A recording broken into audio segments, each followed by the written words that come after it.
Shalom dan selamat pagi saya ucapkan buat saudara seiman kita yang terkasih. Tidak kira di mana kita berada pada saat pagi hari ini, kita mau datang untuk menyembah Tuhan, memuji Tuhan. Dan pada saat ini mari kita sama-sama persiapkan pribadi kita. Kita mau datang ke hadirat Tuhan. Dan pada saat ini kita undang Roh Kudus menyertai kita. Tak kira di mana kita berada pada saat ini, biar hati kita, pikiran kita tertuju kepada Tuhan untuk menyembah dan memuji Dia. Mari kita sama-sama berdoa. Haleluya Tuhan, haleluya Bapa kami yang di surga. Kami mengucap syukur Tuhan Yesus setiap kali kami datang ke hadirat Engkau.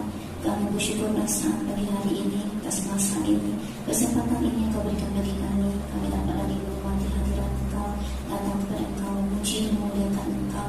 Dan pada saat ini kami undang Roh Kudus Engkau hadir Tuhan Bapa, menjamah melawati kami di dalam manapun kami berada pada saat ini. Roh Kudus Engkau menyertai kami Tuhan, Kau menyertai kami, mimpi menuntun kami. Kau siapkan hati kami pada saat ini agar kami dapat fokus untuk memuji dan memuliakan Engkau. Biar pada saat ini pujian dan penyembahan kami berkenan bagi Engkau untuk kemuliaan nama-Mu. Tuhan Yesus Roh Kudus hadir pada saat ini. Kau lawati kami pada saat ini dari awal perjalanan ke akhir waktunya. Kami serahkan dalam tangan Engkau. Terima kasih Tuhan. Terima kasih Roh Kudus, puji dan mulia Engkau. Semua Engkau dan kami serahkan dalam nama Yesus Kristus. Kami semua dalam nama. Amin. Haleluya. Mari kita terus memuji Tuhan. Kita mau mengasihi Tuhan yang lain dan kita percaya Tuhan lebih mengasihi kita. Kita katakan ku kasihi Engkau.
Kalau Yesus Tuhan, Engkaulah Tuhan kami yang senantiasa menjaga dan melindungi kami. Haleluya Tuhan Yesus. Terima kasih Tuhan Yesus karena Engkau bersama kami Tuhan Yesus. Mari kita mempersiapkan diri kita untuk bawa pembelajaran ini. Sujud ke dalam hati kita. Tuhan bersama kita. Walaupun badai yang berdampak, walaupun apapun perkara yang berlaku di negara kita ini, tapi Tuhan tetap bersama kita. Janganlah kita mengeluh, janganlah kita berubah. Kita harus bersyukur karena Bapa kita bersama kita. Haleluya Tuhan Yesus. Bersyukur.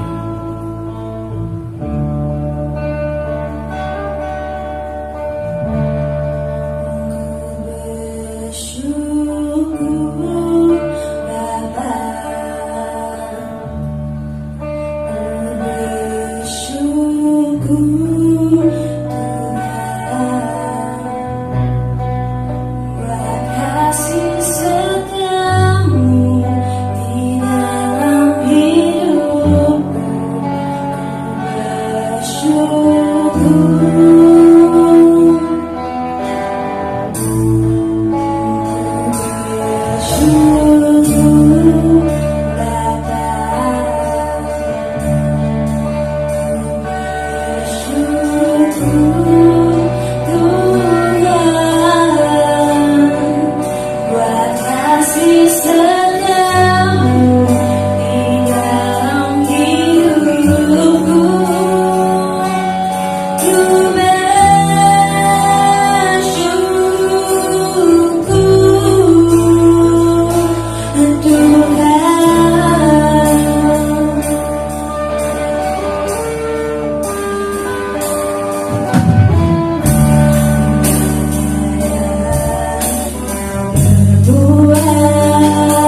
Yesus, daripada awal kami worship ni Tuhan Yesus.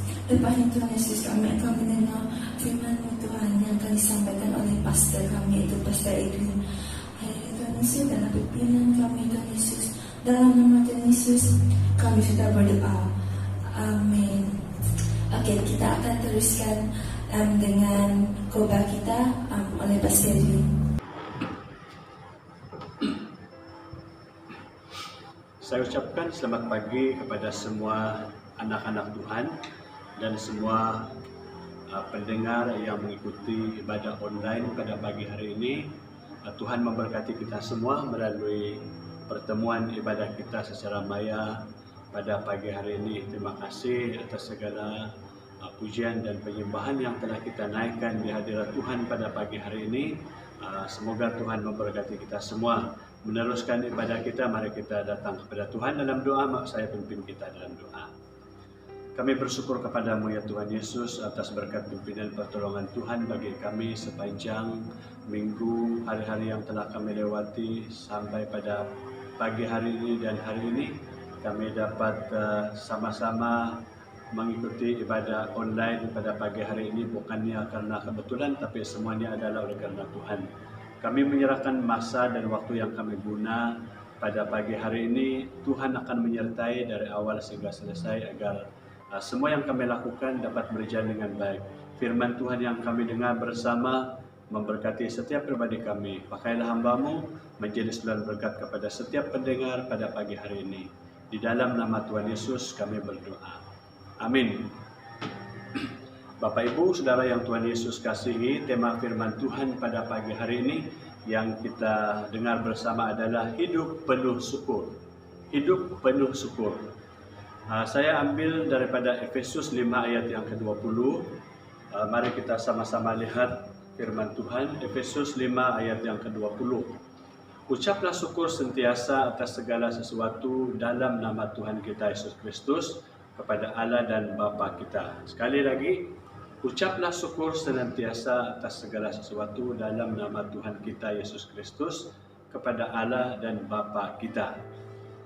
Paulus mendorong umat Tuhan di Efesus untuk sentiasa mengucap syukur kepada Tuhan. Ini yang Paulus bagi dorongan kepada umat Tuhan yang berada di Efesus. Bahkan atas segala sesuatu, dia menyuruh, dia memberi dorongan supaya mereka tetap mengucap syukur. Itu artinya baik dalam keadaan kita sedang baik ataupun tidak baik, kita harus tetap mengucap syukur.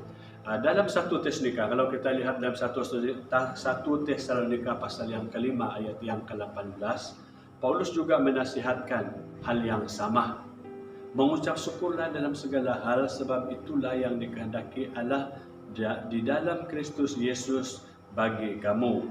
Nah, mengucap syukur atas segala sesuatu bukan nasihat yang mudah. Yang mudah. Kenapa? Mengingat kesesakan yang sedang dialami sendiri oleh Paulus.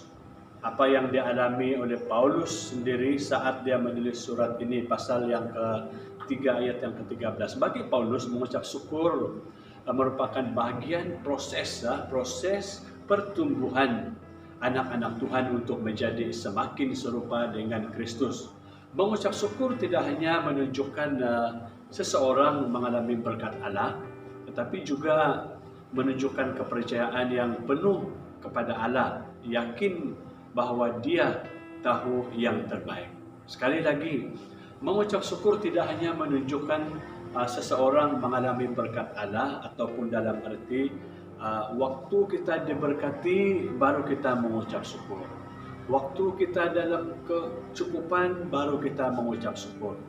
Tetapi mengucap syukur ini menunjukkan kepercayaan yang penuh kepada Allah. Baik waktu dalam kekurangan, dalam kecukupan, kita harus selalu mengucap syukur. Yakinlah bahwa Dia tahu yang terbaik untuk anak-anaknya. Jadi, dalam keadaan bagaimanapun kita harus mengucap syukur. Dalam keadaan apapun kita semestinya mengucap syukur. Pertanyaan, dalam keadaan bagaimana saya dan Anda semua patut mengucap syukur? Jawapannya adalah dalam segala keadaan, dalam segala hal, dalam segala situasi kita harus mengucap syukur.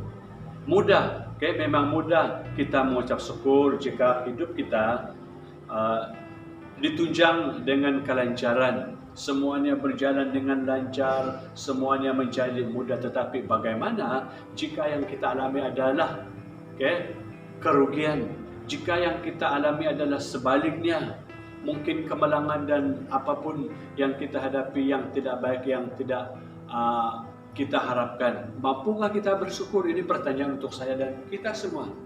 Nah, dalam hal inilah Paulus mendorong umat Tuhan yang berada di Efesus supaya mereka tetap mengucap syukur dalam setiap keadaan, baik waktu mereka sedang enak, sedang hidup mereka baik, ataupun sebaliknya, mengucap syukur dalam segala hal.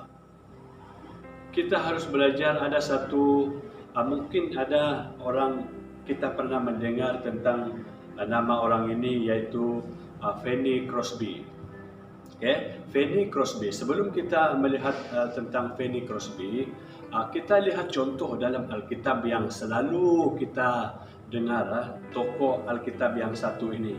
Salah satu pribadi dalam kitab suci yang patut menjadi teladan, yang patut menjadi contoh, untuk setiap kita menjalani hidup dengan penuh syukur adalah Ayub. Ayub pasal yang pertama ayat 20 sampai 22.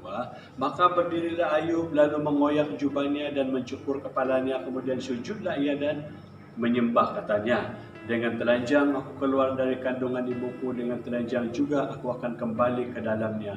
Tuhan yang memberi, Tuhan yang mengambil, terpujilah nama Tuhan. Dalam kesemuanya itu Ayub tidak berbuat dosa dan tidak menuduh Allah berbuat yang kurang patut. Nah, jadi contoh dalam Alkitab ini sangat jelas, menjadi panutan, menjadi teladan, menjadi contoh untuk saya dan kita semua, agar kita mengikut contoh apa yang telah dilakukan oleh Ayub. Dia mengucap syukur sekalipun semua harta miliknya hilang, anaknya meninggal, dia mengalami suatu penderitaan, dia tidak pernah mempersalahkan Tuhan.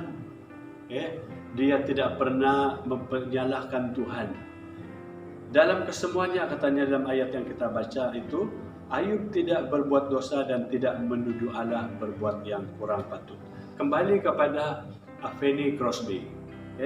Mungkin kita, seperti mana yang saya katakan tadi, ada yang tahu dan ada yang tidak tahu. Fanny Crosby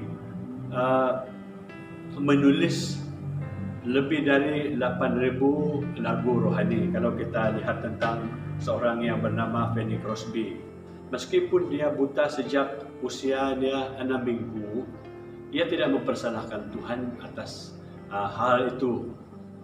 Satu kali ada seorang hamba Tuhan yang berkata dan bertanya kepadanya, "Sayang sekali ya," katanya, "Sang Pencipta ataupun Tuhan tidak memberi Anda penglihatan, tidak memberi kamu melihat. Padahal dia memberikan banyak sekali karunia lain kepada kamu." Ini kata hamba Tuhan ini kepada Fanny Crosby. Apa jawaban Fanny? Dia menjawab, "Tahukah kamu," katanya, "seandainya pada saat lahir saya dapat mengajukan permohonan, saya akan meminta agar dilahirkan buta." Jadi hamba Tuhan ini terkejut dengan jawaban yang dikeluarkan daripada mulut Fanny sendiri. Dia bertanya, "Mengapa?" katanya. Fanny berkata, "Karena bila saya naik ke surga nanti, wajah pertama yang akan saya lihat adalah wajah Sang Juru Selamat." Jadi ini menggambarkan sungguh sebuah hati yang berlimpah dengan rasa syukur. Dia tidak menyesali akan apa yang dialami dalam kehidupannya. Perhatikan, sejak usianya 6 minggu, dia sudah hilang penglihatan. Namun dalam hal ini dia tidak pernah pun mengeluh. Dia tetap melimpah dengan rasa syukur. Dan Fanny Crosby menulis banyak lagu-lagu rohani, dan kalau kita lihat banyak lagu hymn yang dia tulis. Bapak Ibu yang terkasih, Bagaimana dengan ucapan syukur dalam kehidupan kita? Mengucap syukur atas segala sesuatu yang sesuatu berarti lebih dari sekadar ungkapan sukacita. Ucapan syukur kita menjadi ungkapan iman bahwa dalam segala keadaan Allah sentiasa dan selalu bekerja, berkarya dan memberikan yang terbaik. Tuhan tidak memberikan yang sisa untuk kita, malah Dia memberikan yang terbaik untuk saya dan Anda semua. Itulah Tuhan kita. Dia selalu memberikan yang terbaik. Salah satu tolak ukur pertumbuhan rohani adalah hidup yang bersyukur dalam segala situasi. Itu sebabnya firman Tuhan tema kita pada pagi hari ini adalah hidup penuh dengan rasa syukur. Hidup penuh dengan rasa syukur. Belajar dari Ayub. Belajar daripada Ayub. Itu yang harus kita perhatikan.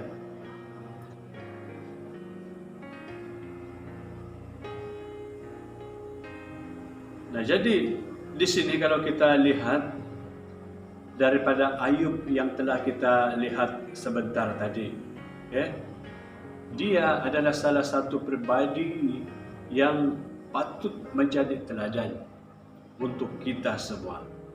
Harta habis, anaknya habis, kesehatannya mengalami gangguan.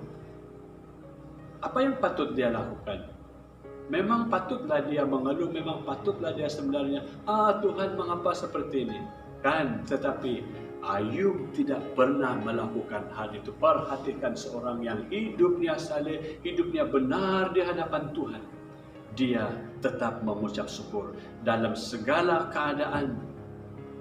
Waktu dia diberkati dengan harta yang banyak, waktu harta itu diambil daripadanya, dia tetap mengucap syukur. Inilah kehidupan orang yang benar-benar hidup saleh, hidup takut akan Tuhan, yaitu Ayub. Nah, jadi apa rahsia Ayub sehingga dia dapat bersyukur dalam segala hal? Apa rahsianya sehingga Ayub mampu melakukannya? Bersyukur walaupun dalam kesakan, walaupun sangat besar, sangat berat penderitaan yang dialami. Ada 3 hal yang Ayub lakukan dalam kesesakannya. Pertama, kita lihat, dia tidak menilai Tuhan berdasarkan satu peristiwa. Karena jika ini yang terjadi, maka ketika memiliki banyak anak, dan tubuh yang sehat, Ayub akan bersyukur. Betul? Anaknya 10 orang, kan? Semua itu diambil daripadanya. Sebaliknya, jika kita satu persatu, jika ketika satu persatu miliknya itu hilang, Ayub akan mengamuk, Ayub akan marah. Kita boleh lihat Ayub 1 ayat 9 sampai 11. Apakah dengan tidak mendapat apa-apa Ayub takut akan Allah? Bukankah engkau yang membuat pagar sekeliling dia dan rumahnya serta segala yang dimilikinya? Apa yang dikerjakannya telah kau berkati, dan apa yang dimilikinya makin bertambah di negeri itu. Tetapi ulurkanlah tanganmu dan jamalah segala yang dipunyainya. Ia pasti mengutuki engkau di hadapanmu. Nah, Ayub tidak menilai Tuhan hanya berdasarkan peristiwa yang terjadi. Yang ia yakini adalah bahwa Tuhan berdaulat dan tetap mengontrol segala sesuatu, termasuk di dalamnya segala kesulitan, kesukaran yang sedang dihadapi. Ia yakin bahwa ini terjadi bukan karena kebetulan. Ada maksud dan rencana Tuhan di dalamnya. Itu sebabnya dengan iman ia berkata, Tuhan yang memberi, Tuhan yang mengambil, terpujilah nama Tuhan. Ini sangat bertentangan dengan sikap istri Ayub kalau kita baca pada pasal 2 ayat yang ke-9. Apa kata istri Ayub? Dia orang yang paling dekat dengannya, orang yang sepatut mendorong, memberi dia semangat, memberi dia kekuatan. Dia tidak melakukan itu. Malah sebaliknya, apa katanya? Masih bertekunkah engkau dalam kesalehanmu? Kutukilah Allahmu dan matilah. Kalau boleh tahu hal yang seperti ini, apakah kita pernah melakukan hal ini, berkata seperti ini. Mungkin kita tidak seperti apa yang istri Ayub katakan, tetapi mungkin kita pernah berkata, mungkin kita pernah berkata kepada istri kita, pada suami, kepada anak kita, nah tengoklah, kamu masih mau percaya Tuhan? Tengok apa yang berlaku sekarang. Dulu kamu kata bila berdoa, bila menerima Tuhan kamu seperti ini. Tengok apa yang berlaku. Bagus lagi hidup yang sebelumnya. Pernahkah kita seperti ini? Mungkin kita tidak berkata seperti istri Ayub, seperti kutukilah alamu, tetapi dalam ucapan yang berbeza. Saudara pendengar yang Tuhan Yesus kasihi, perhatikan baik-baik. Dalam hal yang seperti ini, Ayub tidak menyalahkan Tuhan, yang walaupun istrinya, orang yang sepatutnya mendorong, memberi gerakan, memberikan nasihat kepadanya, tidak melakukan hal itu. Roma 8:28, kita tahu sekarang bahwa Allah turut bekerja dalam segala sesuatu untuk mendatangkan kebaikan bagi mereka yang mengasihi Dia, yaitu bagi mereka yang terpanggil sesuai dengan rencana Allah. Jadi hidup penuh dengan rasa syukur, dengan ucapan syukur. Contohilah kehidupan Ayub. Dia tidak menilai Tuhan berdasarkan satu peristiwa. Dia mengalami musibah, dia mengalami hal yang seperti ini. Tuhan, kenapa seperti ini? Tidak, dia tidak menilai Tuhan berdasarkan hanya satu peristiwa yang dia alami dalam kehidupannya. Dia tetap bersyukur kepada Tuhan. Yang kedua, dia tidak menilai Tuhan hanya berdasarkan yang hilang. Mengapa ada orang yang hanya kehilangan satu jari tangannya saja terus bersungut-sungut, sedangkan ada orang lain yang kehilangan 9 jari tangannya masih dapat memuji Tuhan? Betul kan? Kadang-kadang kita mengeluh, Tuhan, kenapa masalah ini sangat berat, tidak seperti orang lain Tuhan. Betulkah masalahmu lebih berat, tidak seperti orang lain? Jangan-jangan orang yang kita lihat senyum, yang berjumpa dengan kita tetap tersenyum, tetap happy, jangan-jangan masalah dia lagi lebih berat 2 kali, 3 kali ganda daripada masalah kita. Mengapa mereka mampu tersenyum? Sebab mereka tahu bahwa Tuhan tetap berkarya, Tuhan tetap bekerja, Tuhan tetap memampukan mereka untuk mengatasi segala keadaan kesulitan yang mereka alami dalam kehidupan mereka. Sebab apa? Mereka tidak menilai Tuhan hanya berdasarkan apa yang terhilang daripada kehidupan mereka. Seperti mana yang dikatakan oleh bahagian ini, seperti mana yang dihadapi oleh Ayub. Dia tidak menilai Tuhan hanya berdasarkan yang hilang. Tuhan, kenapa kau ambil ini dari saya? Itu kata kita, sedangkan orang lain lagi mungkin lebih daripada kita. Mereka tetap mengucap syukur. Ayub 1 ayat 12, maka firman Tuhan kepada iblis, segala yang dipunyainya ada di dalam kuasamu, hanya janganlah engkau mengulurkan tanganmu terhadap dirinya. Kemudian pergilah iblis dari hadapan Tuhan. Ayub 2 ayat 6, maka firman Tuhan kepada iblis, ia dalam kuasamu, hanya sayangkan nyawanya. Inilah hal yang kedua yang perlu kita lakukan untuk dapat bersyukur. Jangan lihat yang hilang, tetapi lihatlah yang apa yang dilakukan oleh Tuhan di dalam kehidupan kita. Di sebalik semua yang berlaku dalam kehidupan kita, Tuhan punya tujuan, Tuhan punya rencana. Lalu yang ketiga, rahasia Ayub dapat tetap mengucap syukur dalam segala keadaan. Dia tidak menilai Tuhan hanya berdasarkan pemberiannya. Apakah alasan iblis mencobai Ayub? Alasan iblis mencobai Ayub? Iblis berkata, Ayub mengikuti Tuhan hanya karena berkat yang berkelimpahan. Ia dipagari rumahnya, katanya. Ia dipagari, rumahnya dipagari, anak dan istrinya dipagari, hartanya tidak henti-hentinya bertambah, sehingga ia menjadi pengusaha besar, nomor 1 di negerinya. Kalau semuanya itu diambil, Ayub pasti mengutuki Tuhan. Ini yang iblis katakan. Kan, oh Ayub itu dia kuat sebab dia banyak harta, sebab dia sudah dipagari, sebab dia sudah dilindungi anak-anaknya, rumahnya, hartanya. Coba itu diambil darinya, pasti dia mengutuki engkau. Pasti dia akan kutuk Tuhan, kata iblis. Nah, benarkah Ayub begitu? Benarkah Ayub mengutuki Tuhan ketika semuanya diambil? Jadi apa yang membuat Ayub tetap saleh? Ayub tetap setia kepada Tuhan karena dia tidak menilai Tuhan hanya dari apa yang Tuhan berikan. Inilah yang harus menjadi contoh untuk kita. Apa rahasianya Ayub sehingga dia dapat tetap mengucap syukur, sebab dia tidak menilai Tuhan hanya berdasarkan apa yang diberikan oleh Tuhan kepadanya. Apa yang membuat kita tetap saleh? Apa yang membuat kehidupanmu tetap kuat, tetap beribadah, tetap melayani, tetap mengikuti Tuhan? Bersyukur, ya, harus bertumbuh, bukan hanya karena mendapat berkat dari Tuhan, tetapi harus bertumbuh daripada ketaatan kita kepada Tuhan. Bukan diukur seberapa banyak berkat yang kita dapat, dan ketika kita hanya diberkati dengan berkat yang lebih.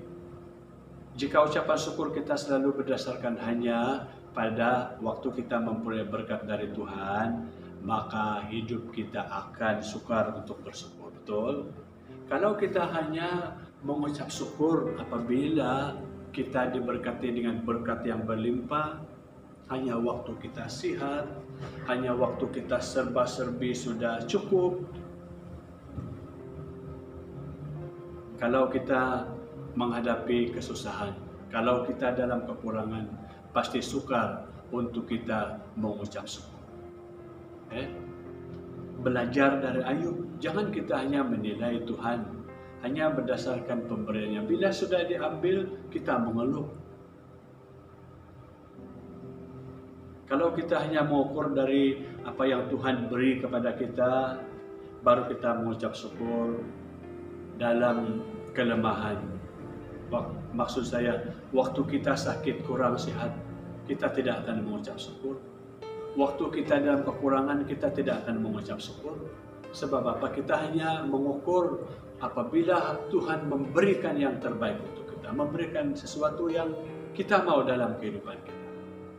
Dan belajarlah daripada Ayub. Karena dengan berjalannya waktu, kita akan mengalami kehilangan demi kehilangan apabila kita hanya mengukur dari apa yang Tuhan berikan untuk kita. Waktu kita dicukupi saja. Sekali lagi, Ayub dia tidak menilai Tuhan hanya berdasarkan apa yang diberikannya.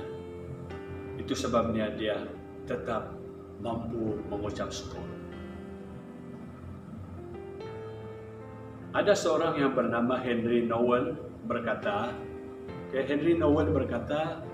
seperti ini, hidup itu tidak lain adalah serangkaian pengalaman kehidupan. Ketika lahir, kita kehilangan rasa aman berada dalam kandungan. Ketika masuk sekolah, kita kehilangan rasa aman tinggal dalam lingkungan hidup keluarga. Ketika memperoleh pekerjaan, kita kehilangan kemerdekaan sebagai anak muda.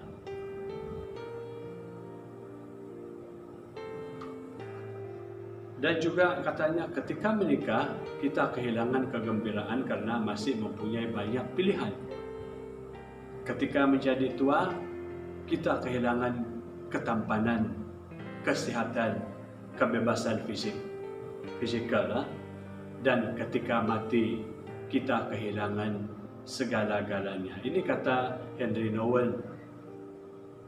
Bapak Ibu, para pendengar yang Tuhan Yesus kasihi, kalau kita termasuk orang yang tidak dapat mengucap syukur dalam segala hal, berarti kita tidak ada bezanya daripada istri Ayub. yang hanya mahu menerima apa yang baik dari Allah dan menolak apa yang tidak baik. Dan menurut Ayub, ini merupakan konsep orang yang dungu, sehingga dia katakan, kenapa kamu bercakap seperti orang gila, katanya kepada istrinya.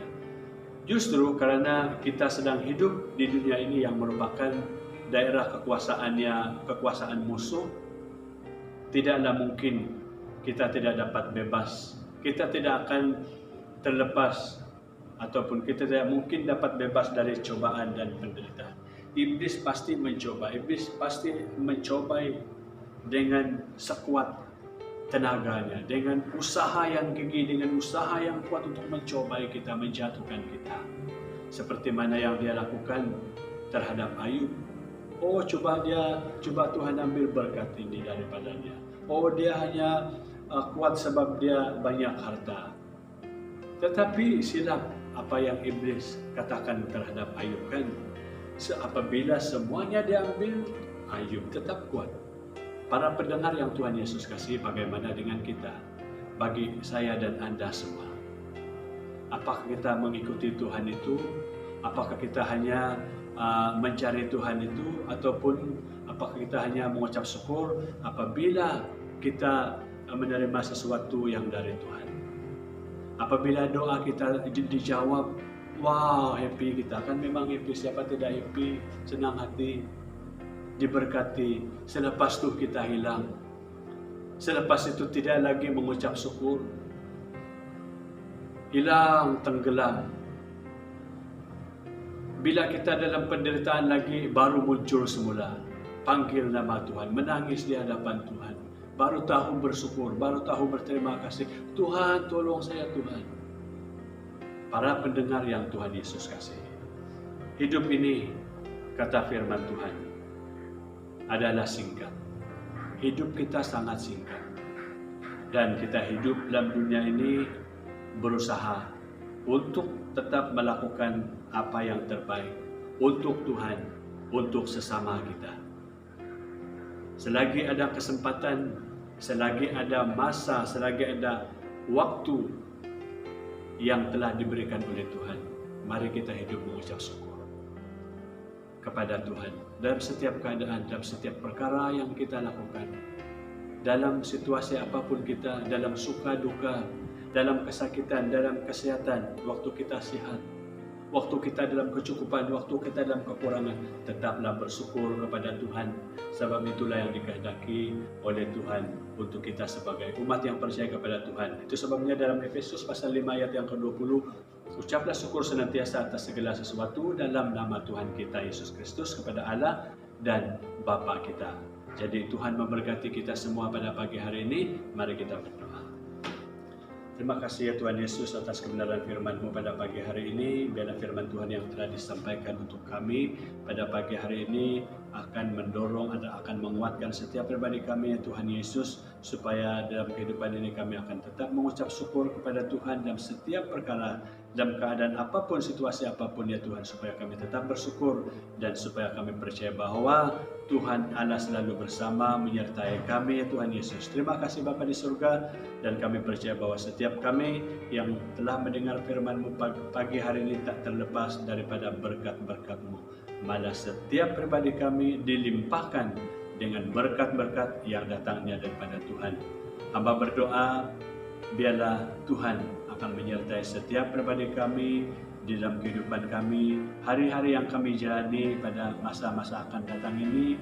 Engkau menuntun setiap kehidupan kami supaya kami jangan berdosa terhadap Engkau, tetapi biarlah kami sentiasa memuliakan Tuhan dalam setiap apa yang kami lakukan. Terpuji nama-Mu ya Tuhan, di doa kami. Dengar dan jawablah doa kami semua dari kami minta. Hanya dalam nama Tuhan Yesus kami sudah berdoa. Amin. Jadi ibadah kita hanya sampai di sini. Tuhan memberkati. Kita jumpa lagi pada minggu dan waktu yang sama pada hari dan minggu yang akan datang. Tuhan memberkati.